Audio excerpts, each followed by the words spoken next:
IFM News. Lokal.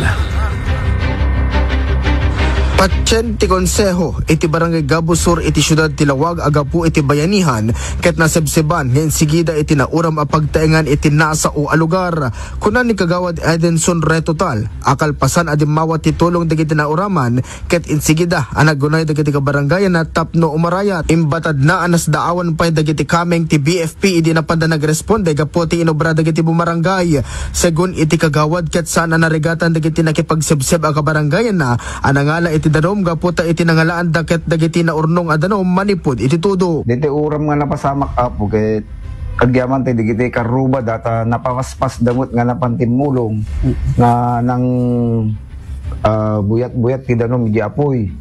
Kaya nagyaman ta nakatulong basit di pigsana nga tudo ta da nagalan ti sources ti danom nga pinagbukbuk dadjay.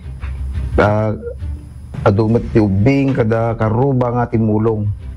Okay. Sir, dito barangay Gabo Sur kasi ba talaga ti practice nga no kasi bilang ada ti mapasamak nga insidente talaga nga bayanihan kayo sir? When sir, makita tayo ti tao no talaga nga tumulong da no, da makita da nga tumulongin mapandaamin umabay.